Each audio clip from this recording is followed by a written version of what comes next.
syok, ragu-ragu, mensyokkan oleh yang memberi syok, oleh perkara yang memberi syok, yang memberi was-was. Maka itulah kita wajib etika. Allah Ta'ala bersifat dengan ilmu. Dan jadi apa tarikh ilmu? Setengah daripada tarikhnya, ilmu ni bagai yang tak diterima. Nabi lawan. Mana bila kita yakin Allah bersifat dengan ilmu, dan maka tidak diterima akan lawan ilmu iaitu jahil. Tak terima lah jahil. Pasal kita etika yang jahil, etika yang kuat. Allah bersifat ilmu. Jadi bila kita yakin Allah bersifat ilmu, maka tak terimalah kata jahil. Masuklah jahil itu syok. Syok wasaku jahil itu. Ragu-ragu. Putih kaitan. Ini panggil jahil lagi.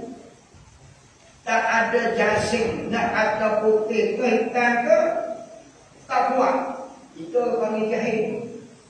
Syok-syok ni masuk dalam jahil. Jadi kita wajib etika Allah Ta'ala bersifat ilmu. Allah Ta'ala mengetahui bukan dengan jalan syok, bukan dengan jalan zon, bukan dengan jalan waham.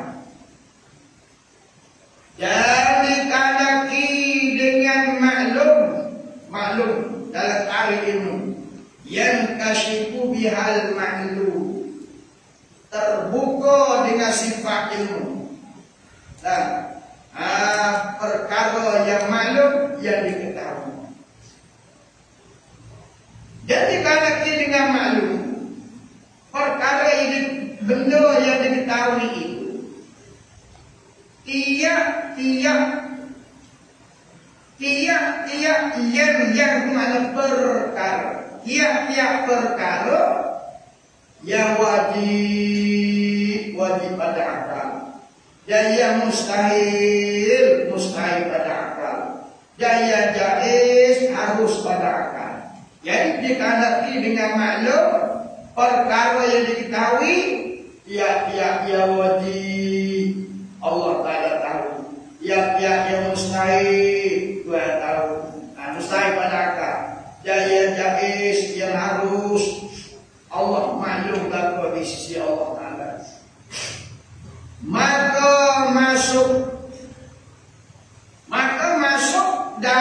termasuk dalam yang jaiz, perkara harus Allah mengetahui segala-galanya, pada yang tiada kesudahan. Jadi barang mana perkara yang tidak ada kesudahan. Contoh mana? Tak ada kesudahan. Kalau tak ada kesudahan, nikmat atau gerak ahli jannah, nikmat atau gerak ahli jannah, ahli syurga. Maknanya orang masuk syurga, dia dapat nikmat berterusan. Selama mana kita dapat nikmat dalam syurga, tidak ada penghujung. Nikmat hari-hari dapat nikmat. Selama mana? Setahun, 20 tahun, 30 tahun, selama-lama. Selama-lama. Nikmat hari-hari, nikmat selama-lama. Selama-lama. Ada gerak ahli jannah, gerak ahli jannah, gerak geri dalam syurga. Tak kalau kita masuk syurga, kita bergerak berjalan dari syurga berapa tahun? Selama-lama. Selama-lama apa? Tak ada hujung, tak ada akhirnya. Bergerak selama-lama, tak ada mati, tak ada sakit dalam syurga.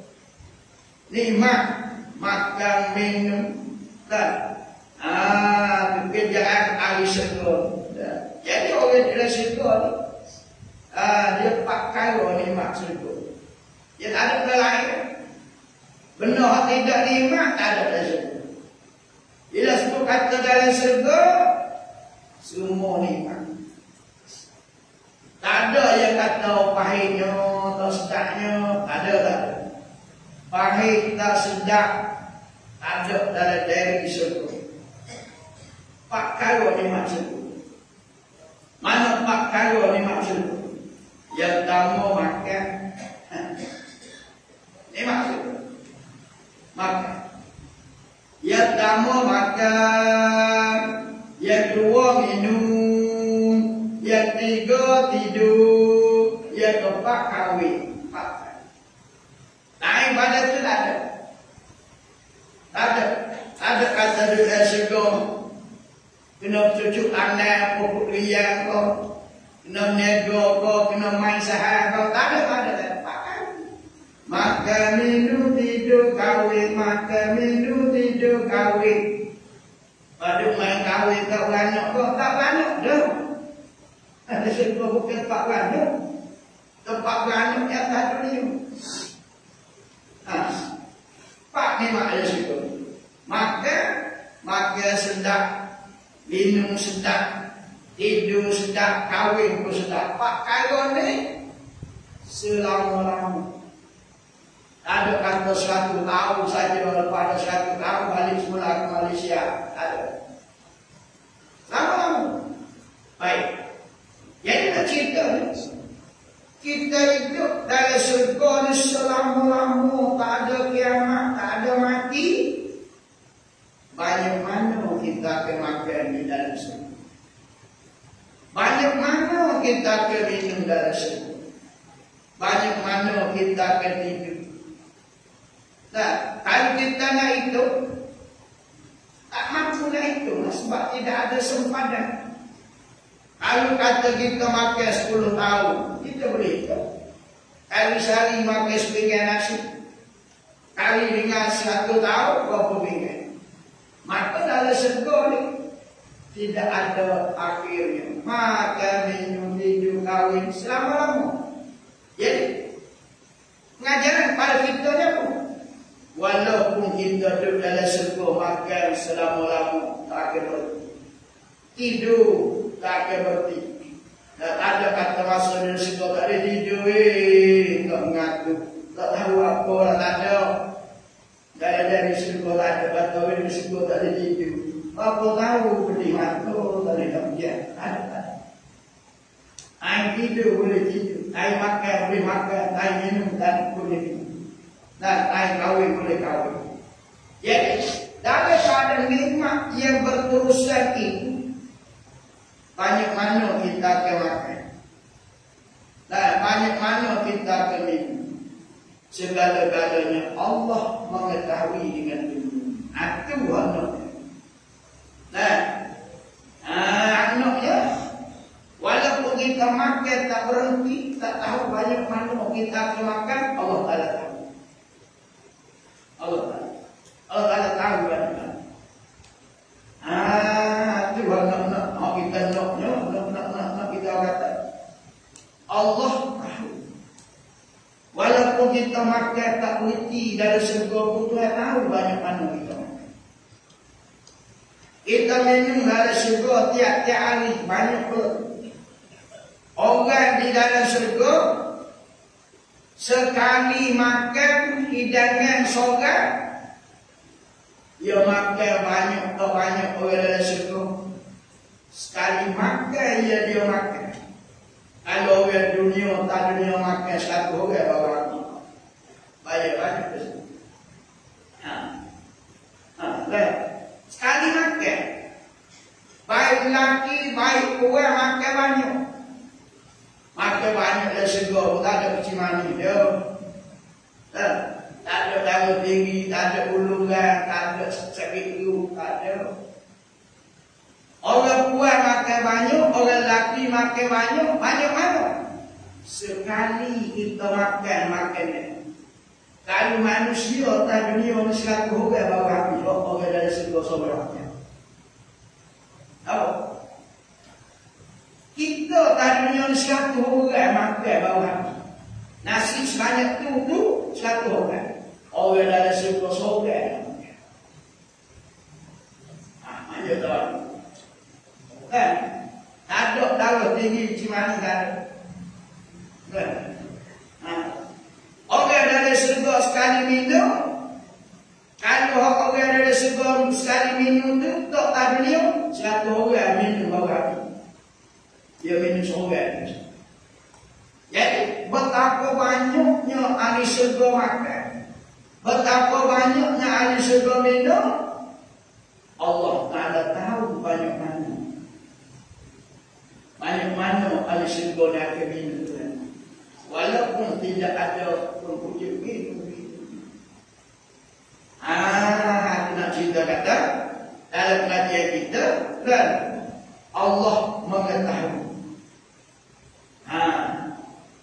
Kita kata kalau banyak mana saleh makan nasi atas dunia. Ini boleh tiga. Atas dunia kita juga bertahan. Kalau orang tu makan 10 bingkai sehari. Kalau hidup 50 tahun. Berapa? Boleh tiga. Tapi dari surga tak mati. Tak mati makan, tak ada sakit, tak ada demam, tak tahu banyak mana. Tak tahu banyak mana pun Allah Ta'ala tahu. Itu benar itu. Allah Ta'ala tahu. Maka diketahui. Selain daripada itu, kita duduk di surga selain pada nikmat makan, nikmat minum.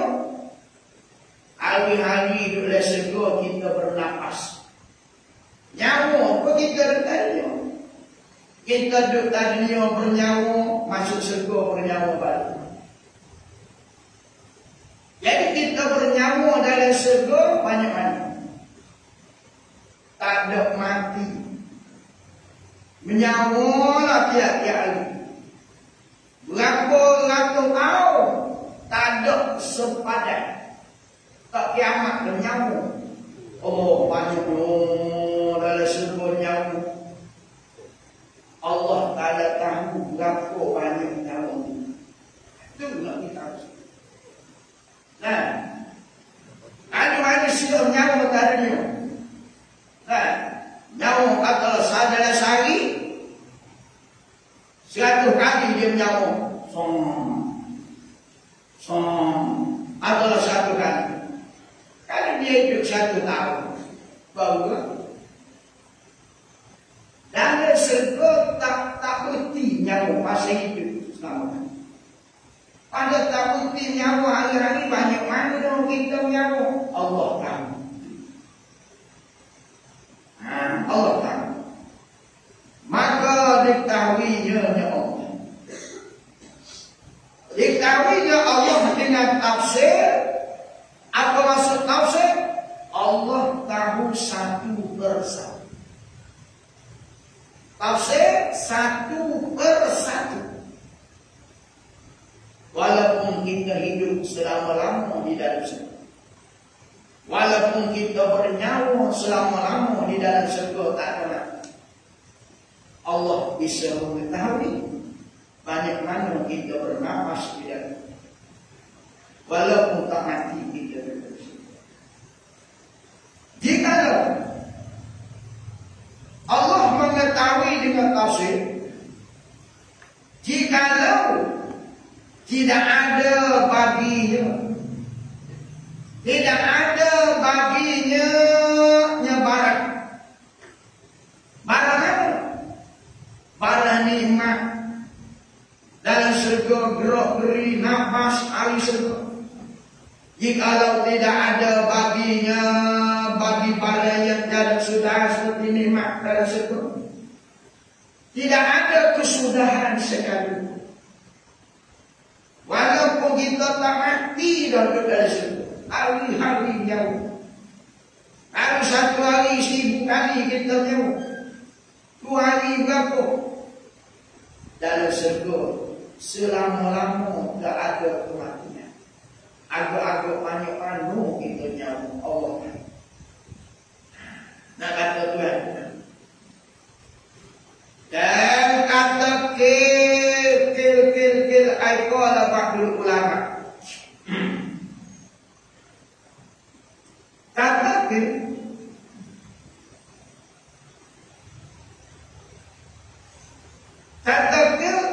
diketahuinya Allah dengan tafsir satu persatu. Tafsir satu persatu. Barang yang ada kesudahannya barang. Ini pendapat ini sebagai pendapat ulama. Dia kata apa benar?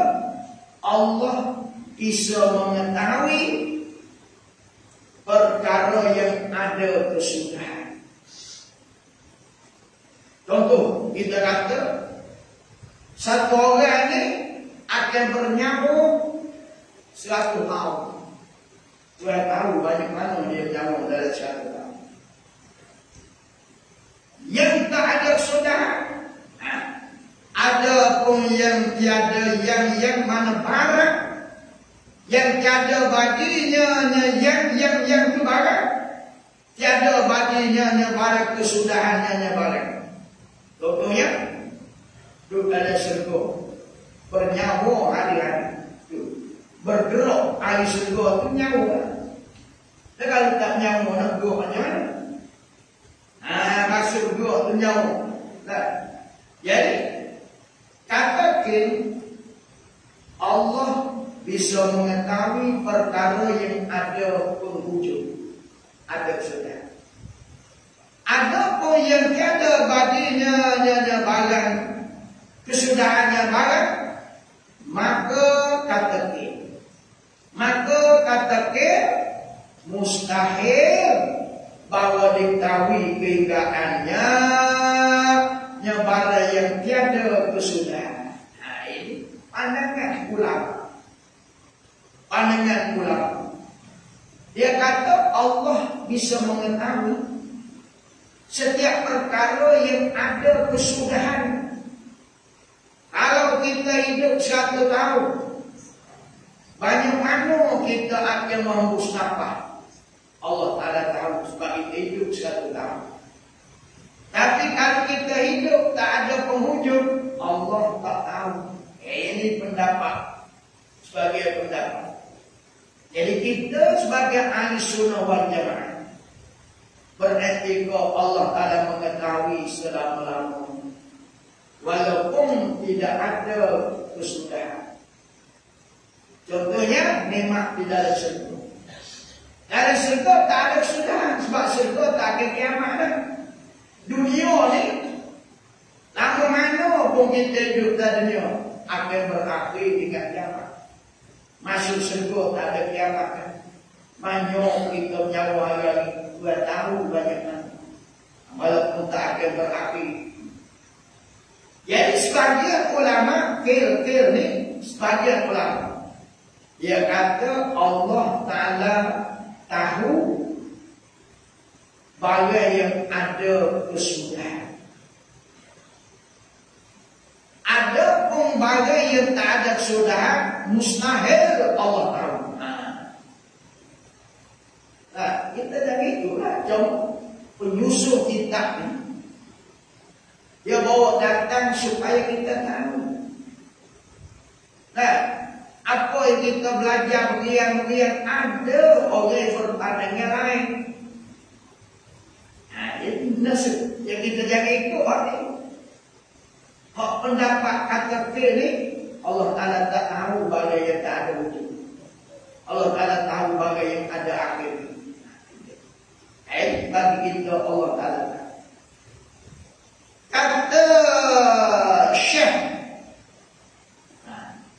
Kata Syekh Suhaimi, ini pandangan Syekh Suhaimi. Dan hasil dakwah orang yang berkata tiada diketahui barang yang tiada kesudahannya barang yang tak ada kesudahan tidak diketahui. Dengan tafsir tiada etika itu, etika orang yang berkata Allah tidak bisa tahu bala yang tak ada kesudahan. Maka kata Syekh Suhaimi, etika mereka itu tidak jadi kuku. Dan jika adalah ia dakwa orang kata Allah tak bisa mengetahui pada yang tidak ada akhirnya. Allah hanya bisa mengetahui pada yang ada penghujungnya. Jika adalah ia dakwa salah sekalipun, ini pandangan Syekh Suhaimi. Ya tetap tak sampai tak kuku. Maka jika engkau kata, ini kata ni aibil iktiraf, kita kata dari sudut iktiraf. Iktiraf mengkritikan. Jika engkau kata bahwasanya adalah ilmu Allah Ta'ala itu meliputi, maksud meliputi menghabisi. Meliputi ini habis. Bahasa lain kata menghabisi. Bagi barang yang tidak ada kesudahannya, barang dengan jalan tafsir, jalan satu persatu. Barang yang tak ada kesudahan pun Allah bisa mengetahui. Bahawa tidak ada baginya barang kesudahan. Maka yang tak ada penghujung pun Allah tahu. Maka adalah antara keduanya. Kedua mana? Maka adalah antara keduanya, antara kata kir dan kata Syekh Suhaimi. Antara keduanya kata kir dan kata Syekh Suhaimi berlawanan.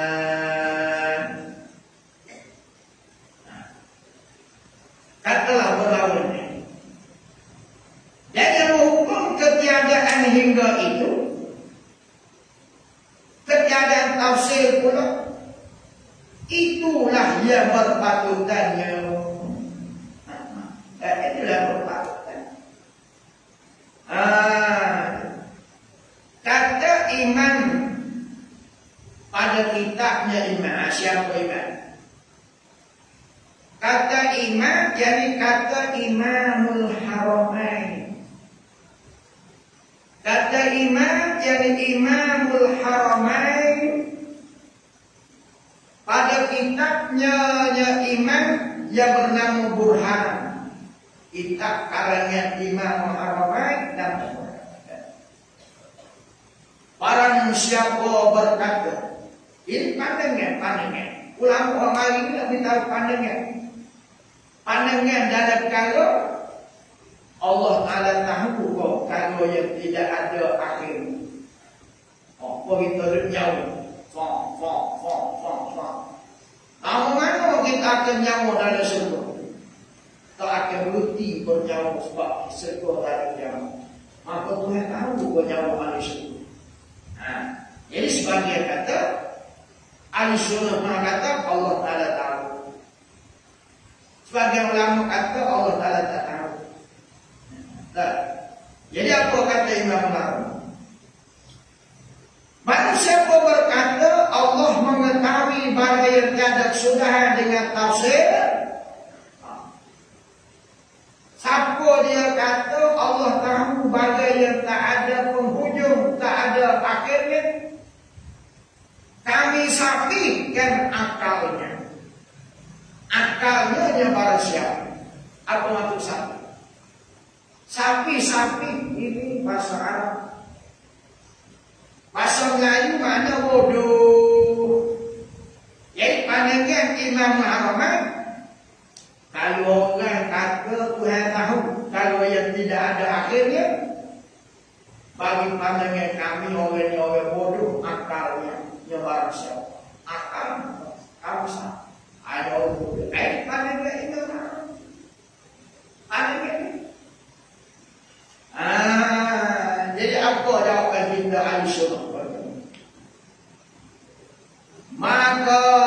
dijawab oleh Syekh Jauhari. Maka jawab oleh Syekh Jauhari dengan bahawasanya kias yang ghaib dengan yang syahid asidun fasik rusak. Ini jawaban Sunnah wal Jamaah. Syekh Jauhari bahawasanya kias yang ghaib, apa dia kias yang ghaib?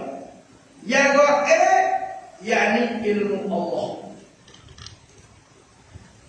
Yang ghaib ilmu Allah. Dengan yang syahid ilmu makhluk. Yang syahid di mana yang terang, yang jelas, yang hadir. Dia bagi yang syahid yakni ilmu makhluk. Yang ghaib ilmu Allah, bagi kita tak nampak Allah. Pasti kalau kita kias itu pasti. Ini jawab Ahlussunnah wal Jamaah. Nah, ya jangan orang yang kata Allah tak tahu perkara yang tak ada sudah. Dia kata apa? Dia kata orang yang kata Allah Ta'ala tak tahu kalau yang tidak ada wujud. Dia kias dengan yang syahid, dia kias ke kita makhluk. Kalau kita makhluk, kita tahu kok kalau yang tak ada akhirnya. Tak tahu. Satu benda ni tak ada akhir. Tak berhenti. Tak. Kalau ibarat air mengalir. Banyak mana sungai yang mengalir air. Dari dulu sampai sekarang tak berhenti. Tak. Oleh kerana air sungai ini mengalir tak berhenti, maka kita tak tahu banyak mana. Air itu kita manis. Tidak boleh kita nak bandingkan ilmu Allah. Kita nak kata Allah pun tak tahu juga sebagaimana kita tak tahu. Jadi kalau kita beranggap Allah tak tahu perkara yang berkekalan, kita kias pengetahuan makhluk dengan pengetahuan. Maka hukumnya fasik rusak.